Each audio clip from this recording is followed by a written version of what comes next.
Hey, deserving listeners, 90 Day Fiancé. Before the 90 days, let's watch. My name is Dr. Kirk Honda. I'm a therapist and a professor. This is the Psychology in Seattle podcast. As I always say, don't use YouTube as a replacement for therapy. If you need a therapist, get one. You deserve it. You really do. Let's watch. Okay, now, wait. Just never mind. Wait, now you're getting pissed about this. You are. No, I'm not. We all agreed that you are going to stay in your own hotel room and I will stay in my own hotel room. I agreed because that's what you wanted and I respect it. But son, I need you to respect my rules too. You want things to be done in your own way. Okay, so I haven't been posting my reaction to this couple for a while, so to bring you all up to speed, Usman was shooting a music video, and Kimberly was helping, and his team, the creative team around the music and the music video, were upset at Kimberly for butting in, but it kind of seemed like Kimberly was right about some things, because in the end, Usman defended Kimberly. It's unknown if he was just being nice or something, but there was that. And so it's hard to know what Usman feels. There doesn't seem to be a ton of romance. I mean, with Usman and Lisa, there, right from the beginning, was physical attraction, seeming, and activity, and kissing, and talk, but in this situation, Usman doesn't seem. There's no overt indication that Usman is interested in her physically or romantically. But I don't know. Maybe he's feeling it on the inside. Maybe he wants to go slow. Maybe he just hasn't really felt it yet, or the cameras are there. I don't know. But we just don't see anything overt. Kimberly has been pretty good about boundaries. I don't know if I posted the reaction when she went to dinner with Usman and the other musician. I can't remember her name, but Lisa Ree or something. Anyway, and they got along really well. Kimberly was like, was this a kind of a date or something? And Usman was like, no, this is a musician meeting. And Kimberly's like, I want to go. And Usman's like, yeah, I want you to go. And Kimberly's like, no, I shouldn't go. And he's like, no, you should come. And so Usman's being pretty good about making sure to make her feel included. There would be a lot of moments where Usman, a lot of other people in his position, would say, no, you should stay in the hotel. I'm going to be working all day. You're just going to get in the way, and you're a little bossy anyway. So, or something more diplomatic. But he's been really clear to include her. When the friends attack her, he defends her pretty adamantly and will say to his friends, like, you're wrong, Kimberly's right, be quiet, that kind of thing. So, but who knows, who's right, who's wrong, what's going on behind the scenes, I don't know.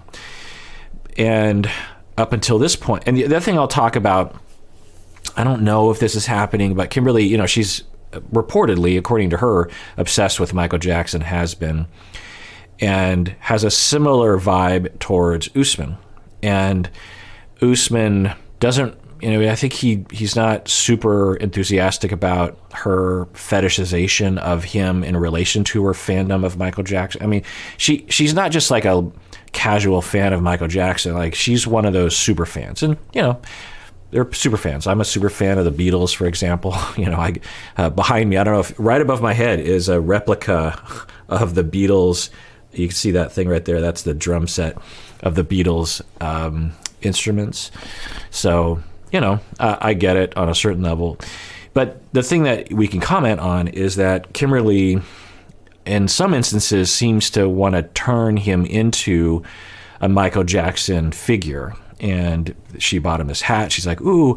And she's saying, oh my God, that turns me on, that you're kind of like Michael Jackson, implying, I want you to do more of that so that I can play out this fantasy that you are Michael Jackson. Now, on one level, he's a famous musician, and there's some parallels there, right? The other element is he's black. And she might be fetishizing black people in this way. Be like someone, my wife, for example, dating me because I look like Brandon Lee. People used to always say, people don't say that anymore because he's long since passed during the shooting of The Crow, the movie. But in the 90s, people, and I had long hair then too as well. I think you can go to, people always ask, I need to see a picture of that. I think I might have posted it to Instagram. I'm not sure. Anyway. Just think like Moana hair, like half Asian, especially in my family, it's very thick and I don't know, curly. Anyway. So, she seems to be potentially fetishizing in a way that might, like with Ella and Johnny, there's that element, there's that question mark. Is it a typical white person fetishizing someone because of their identity and not really seeing that person as either person as a fully fledged human being, Michael Jackson or Usman, as a three-dimensional human being that is beyond the markers, particularly around race and ethnicity that you identify with. I don't know. I don't know. I don't want to. I'm not saying it's like cancelable level activity by Kimberly, but it does raise questions, and we would have to ask Usman. He seems to be a little bothered by it, but he seems to be pretty resilient. If I were Kimberly's friend, I would say something like, I would ask Usman how he feels about you comparing him to Michael Jackson so often. It could hurt him on some level. It could make him feel fetishized or pigeonholed or, I don't know, stereotyped or something. But again, I'm guessing Usman can withstand it. And he has kind of communicated that. He's like, wow, you're kind of like obsessed with my kid. Kind of like saying, I don't know if I want to hear all this all the time. Anyway. But up until this point, there has been, I think, according to Kimberly, no kissing, no romance. There's just been hand-holding and a lot of her being around while he's working. And this is the first time when they've actually been alone and they've actually spent time together. And she's saying, I want you to sleep in my room. And he's saying, whoa, like, I think we should wait. I'll stay in your room once we're boyfriend and girlfriend, but we aren't to that point yet. So either side is free to ask and make that request. In this situation, of course, we would go with Usman's request because you don't want to force him to move in with her, right? So in terms of who should, in almost all circumstances, get their way, if one person's like, I want you to move in, and the other person's like, I'm not ready to do that, you don't compromise and have one person move in half the time. The person who doesn't want to move in, you don't want to invade their space. You don't want to, the person who, the Kimberlys of the world can cope with the fact that Usman hasn't moved in, whereas if you force someone to move in, that's just uncool, right? Most circumstances. So Usman should be getting his, and for Kimberly, she said something, I don't know if I included it, you need to follow my rules. I don't know if we want to phrase it that way.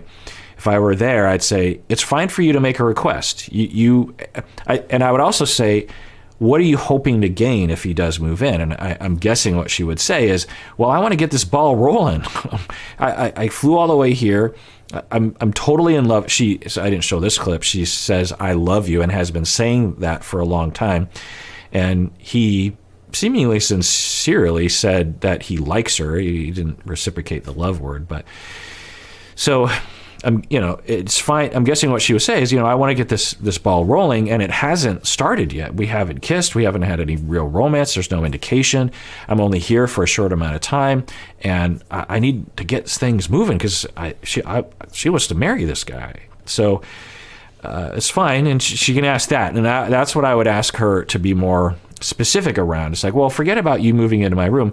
Do you like me? When are we going to get this thing moving? And in terms of romance, and what do you need? Do you care? Where are we with that? Reassure me that we're on that road.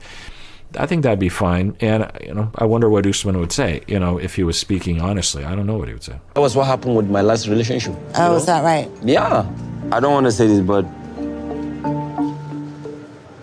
I feel like you're just trying to grab something and go back. So even if you... Wow. Is that what you think, really? Even if... Is that what you think, really? You're rushing it, even if it didn't work out, then at least I go, Interesting. So I think what he's saying is, and he was talking about Lisa, I think, or no, his last relationship was another person that wasn't on the show, I think, another person from the United States, I think. Anyway, So he's saying he doesn't want that to happen again. And I think what he's saying is, I feel like I was used physically, came over here, got what they wanted, and went back. And he's saying, I think that's what you're going to do to me. Interesting. So on one level, if that's how it felt to him, that's pretty awful that he felt used in that way. And on the other hand, is he just saying that to get her to back off because he doesn't know how to say, I want to go slower? I don't know. Let's see what she says here. We only have this time, and I keep saying that. And it's not like I'm begging you for sex or anything like that.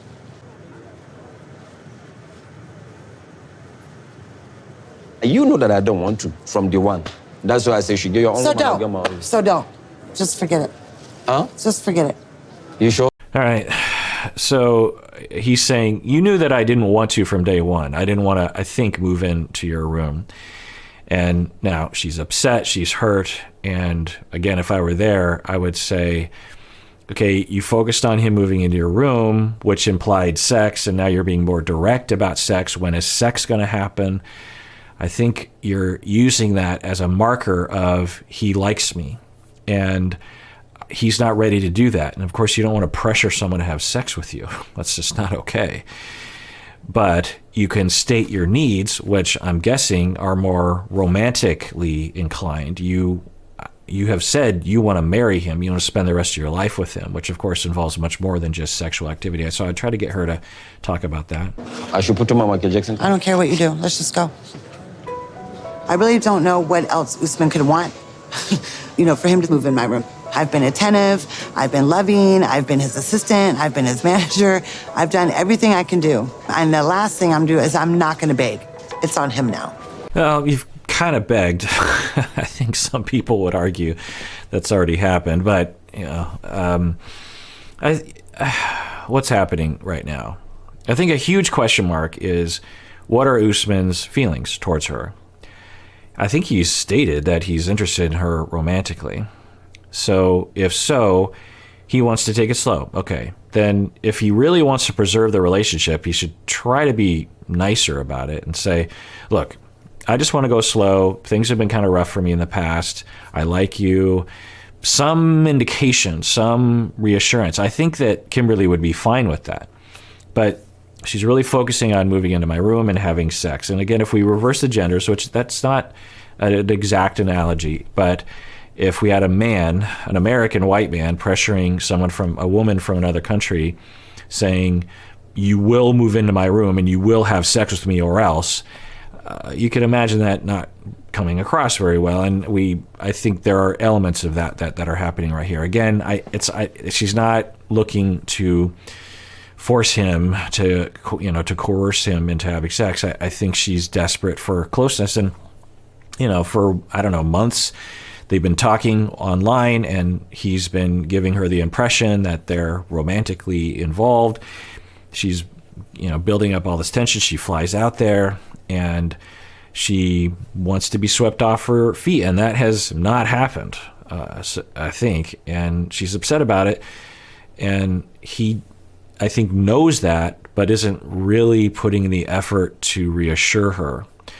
So, I mean, if you were Kimberly's friend and you said, well, let's take an inventory of what's been happening thus far. As you just said, you've helped him, you've bought things for him, you've fawned over him, and what has he given you? He's allowed you to come along while he works. And he says he likes you and he defends you, but has there been any indication that he's actually into you? If he is, he needs to communicate that, but what if he isn't? Bring your hand. I don't want to hold your hand right now. Stop. Give me your hand.